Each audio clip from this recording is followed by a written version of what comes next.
Hello, everyone. Welcome back. My name is Jeff Mendelson, and this is the One Big Tip podcast. My guest today is Mike Capuzzi, founder of Bite Size Books. Mike is an author and book publishing coach who helps entrepreneurs build authority in their field with excellent results.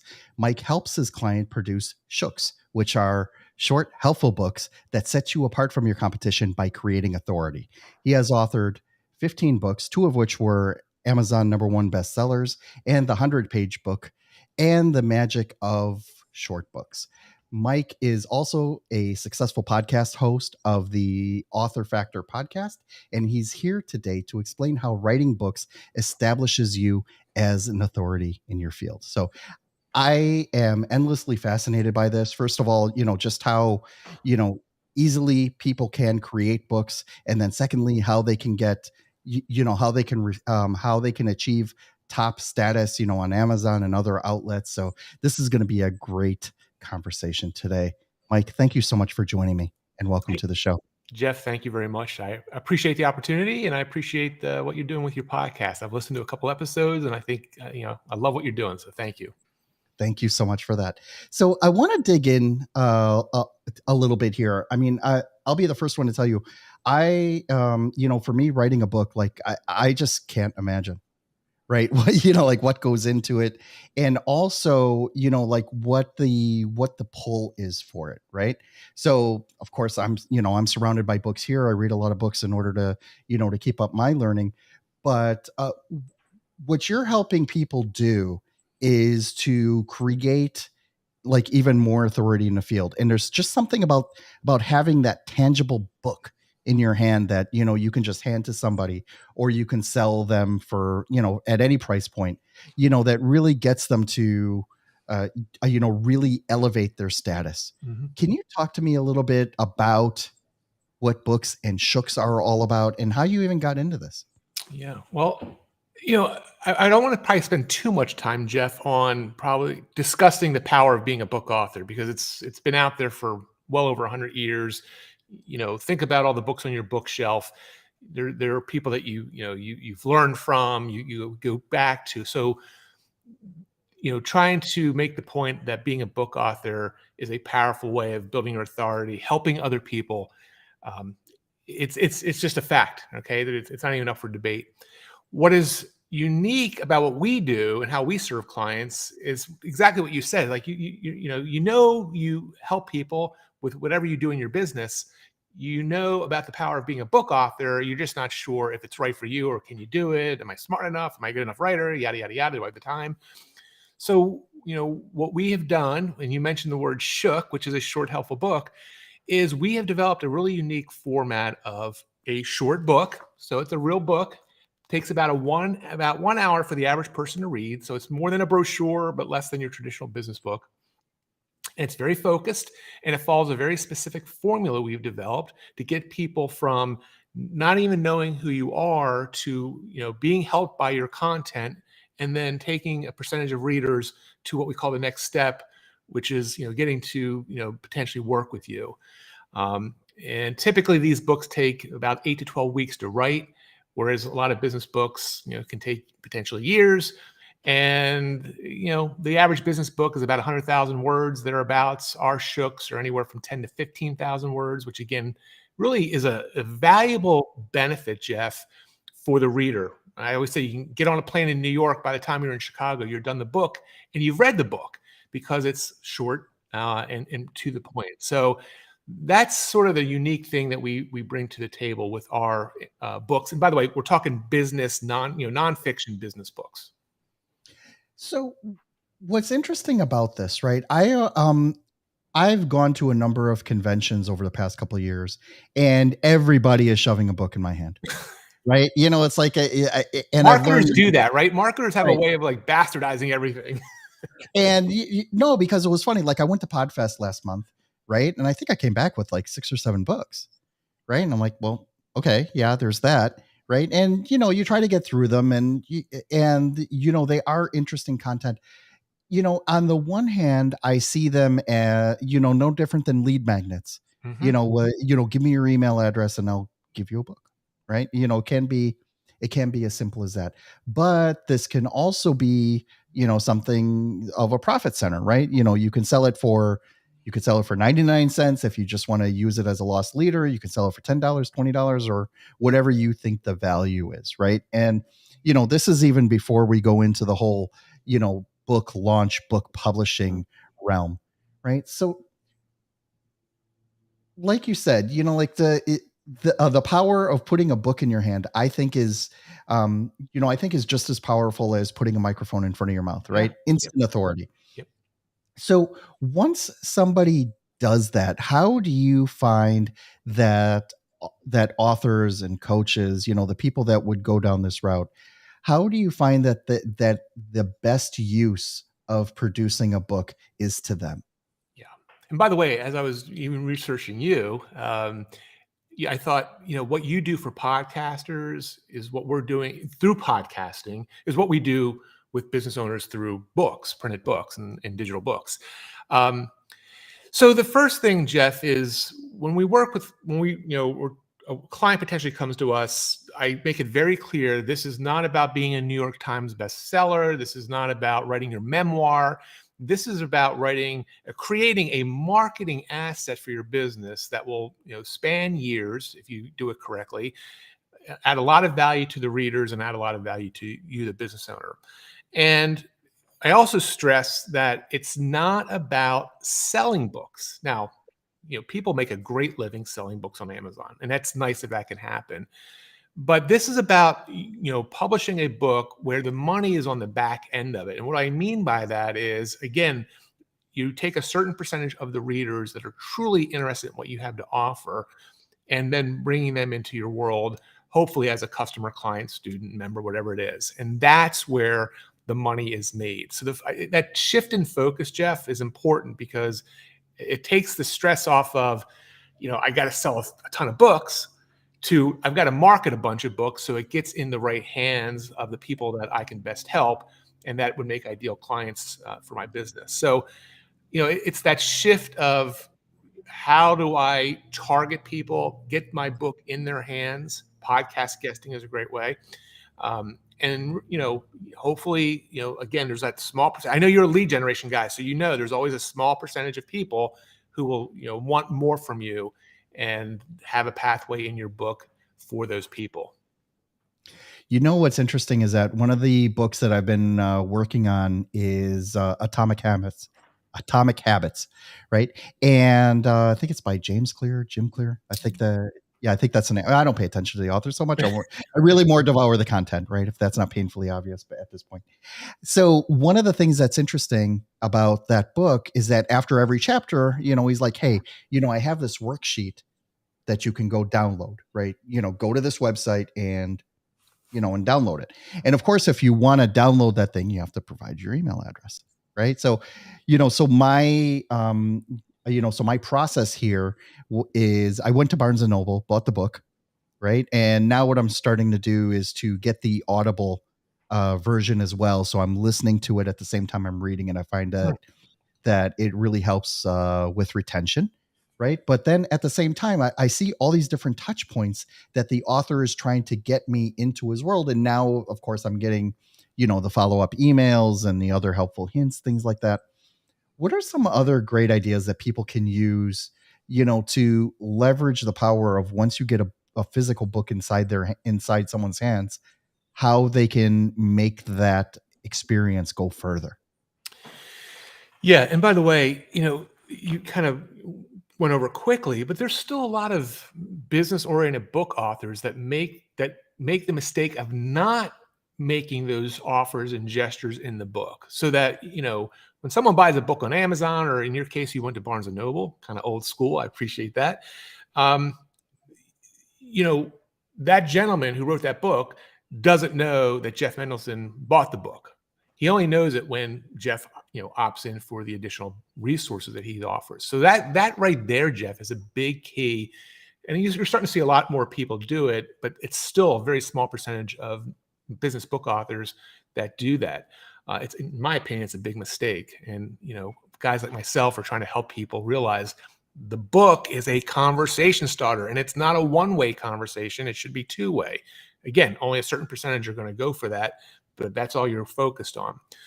So to answer your question, I'd like to take if I could, Jeff, and if I don't do a good job here, then we'll go down further down. But one step before that, you said, getting it in their hands. Well, getting a book in someone's hands, while there's a lot of opportunity these days, there's a lot of things that need to happen. So you mentioned being at Podfest and people handing out books. That's a powerful way. If you're speaking at an event, doing that.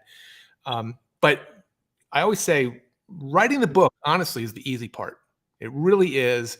The harder, more challenging part is the consistent, persistent use and promotion of it. Because if a book is sitting in a box in your closet, it isn't helping anybody. It only helps someone when they know about it and then hopefully read it. So that requires, promotion and marketing and a lot of things from the author. And there's a lot of different ways. There's digital ways, which you obviously know, book funnels and stuff like that. There's a lot of face-to-face ways. Interestingly enough, Jeff, and you'll appreciate this as a lead gen guy, we deal with a lot of Main Street type business owners that are authors now, dentists, insurance agents, physicians, et cetera. And, while those guys are using digital marketing in some ways, they do have a very powerful opportunity that a lot of online businesses don't have, which is that pretty much the daily face-to-face opportunities. So for them, putting their books in their offices as handout, giveaways, a really cool strategy, Jeff, is for business owners that are in a town to be able to, find other businesses like them that would have their ideal customer going to them. So if they're a dentist, maybe it's a local health food store or local gym, and allowing those businesses to display the books for them. So again, I just wanted to make a point that getting the books in the hands is really is a real key strategy. Now the follow-up is a different thing. So what's interesting here is, for people who deal with tangible products, right? Inventory goes stale. The last thing I want is a stack of boxes here with with 500 books, that I'm just trying to give away. Like, I think the books are going to outlast me, if I'm not, if I'm not in that active mode of putting it in the hands of X number of people, if I'm not being invited, to speak at, X, Y, and Z conference, things like that. How do you help authors figure out then what is the best pricing model for it? Starting at free, giving it away to anybody, or using it as a tripwire, right? Yeah. Where, just pay me 99 cents and I'll give it to you. Or the Russell Brunson model where he writes these really great action-oriented books. He charges you $20 for shipping and handling. But basically what he's doing there is that he's doing what's called a slow offer, a self-liquidating offer. So where do you see, like certain authors, as they try to compartmentalize, which monetization path they should be going down, with their books? Yeah, it's a really interesting question. It's something that I've spent a lot of time with my own books, with clients. Again, with our books, the people we serve, and everything we do, it's about getting your book out there to target readers. So it's not just a shotgun approach, but getting it out there as much as you can. Therefore, and also remember, I said it's not about making money on the front end. Okay. So therefore, in my opinion, the book price should never be a obstacle for someone who should be getting it in their hands. So during a book launch, it's pricing it, let's say on Amazon, it's pricing it to the bare minimum that Amazon allows for that book based on its size and all that good stuff. And really just keeping the price as low as possible. Now, with the kind of like the Russell Brunson, funnels that you're talking about, book funnels, where a lot of times they say the book is free and you're just paying for shipping. I mean, listen, regardless of what it is, you're paying something because that monetary transaction is what allows Russell and others, myself included, to get, you're now a customer, right? Versus just a lead. And it changes the relationship somewhat. But I would say, Jeff, most people will have a better distribution of books if the price is lower, unless it's a really special book of very specific content with high value, and that your target readers are not going to object. But again, if the goal is to make money on the back end, I would not recommend a high price point. One of the things I've always wanted to ask is about the cachet of being an Amazon #1 bestseller, Yeah. right? So first of all, let me preface this. You can be a Washington Post #1 bestseller. You could be a New York Times #1 bestseller, right? But on the Amazon bookshelf, and we're going to pick on Amazon simply because it's the big elephant, that just encompasses everything, just makes everything so easy. In that, there's so many specific compartments that if you wanted to write a book on underwater basket weaving and you're one of 3 people to produce a book, you could conceivably then use that and say, hey, I'm a #1 Yeah. bestseller within this category.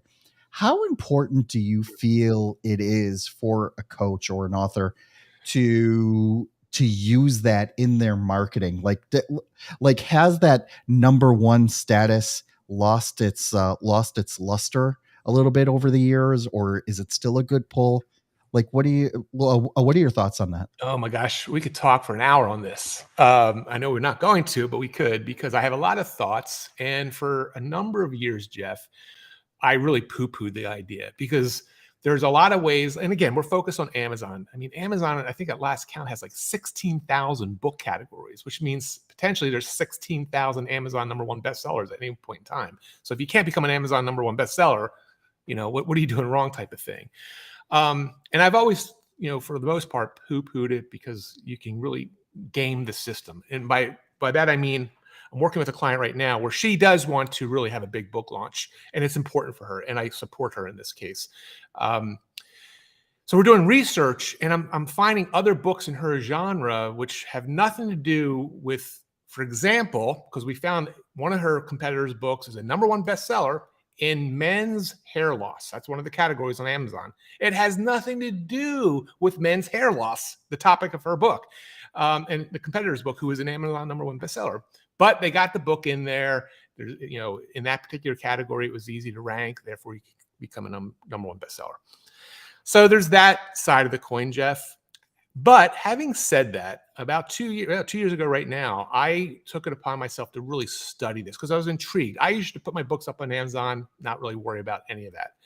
I wrote a book called The 100-Page Book, and I wrote it very specifically because I studied the Amazon algorithms, and I wanted to see, could I legitimately become a #1 bestseller? Is it possible? And do it the right way. Have it in business book categories, not some obscure category. But I studied people, I studied other books, I studied what Amazon says. And like any marketing, there's specific things you can do to have things improved, whether it's podcasting, books, whatever. And I'm happy to say that we did become a #1 bestseller.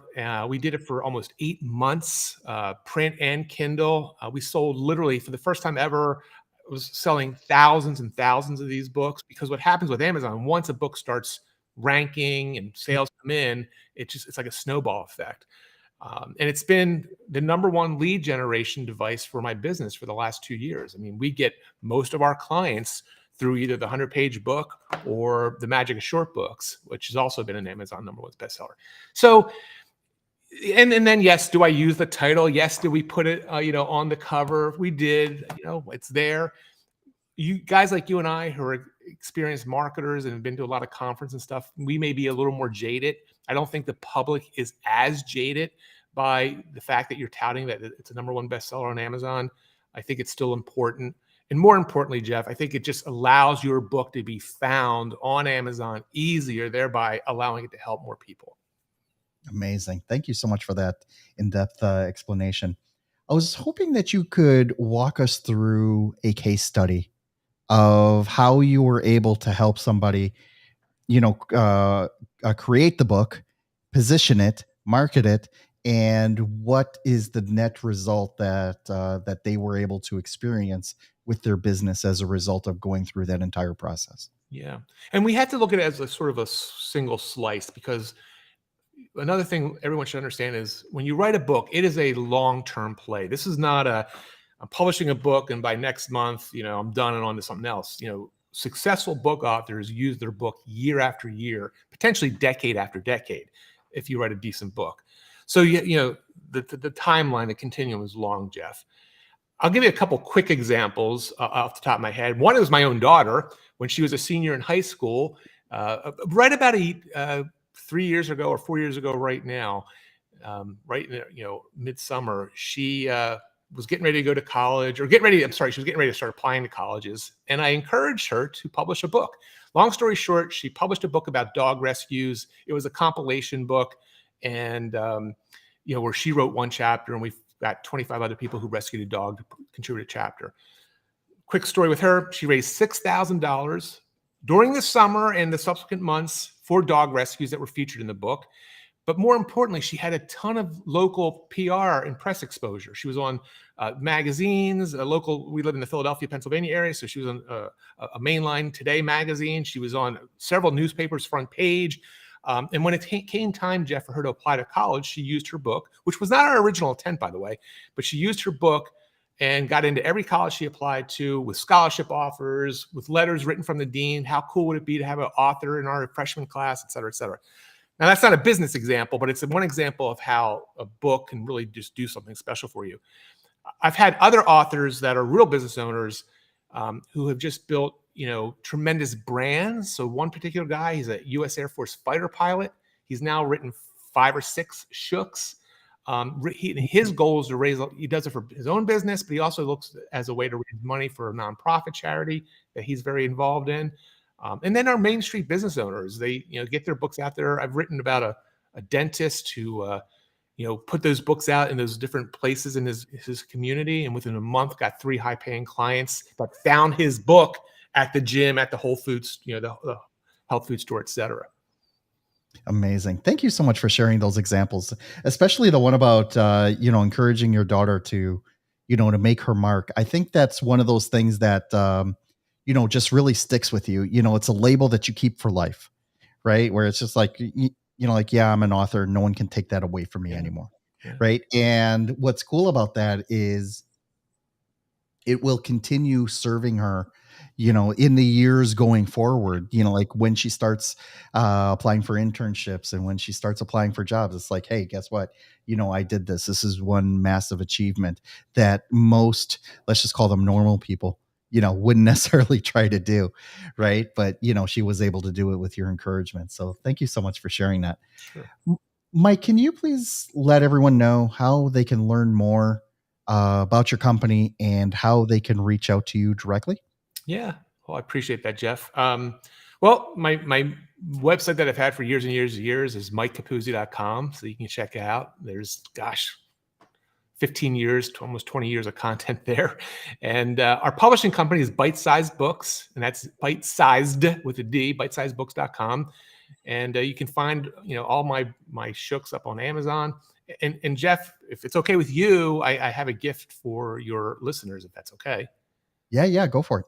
So I've 3 different shooks. It's my Magic of series. So the Magic of short books, the Magic of free books, which is a very powerful way to leverage a free book strategy, and then the Magic of shooks. I put this little magic kit together, and you can get the digital online version of those books for free. It's hidden, but if you go to mikecapuzzi.com/magic and let me know you heard me on Jeff's show, I will send you the links to read all 3 of those shooks. That is amazing. Thank you so much for sharing that. I really appreciate it. Mike, this has been a really great and engaging discussion. I love talking about this. I think that that this subject is really fascinating, and it's something that has been on my radar, but I just haven't been able to, like, all right, what am I going to write about? But then again, it was the same thing with this podcast, right? I think I took like 3 years until I finally settled on the format, and actually pull the trigger and do it. So, so action takers, take note. You definitely want to be looking at something like this. It really helps bring authority, to your field. So, Mike, thank you so much for joining me today. I really appreciate it. And, this has been a lot of fun.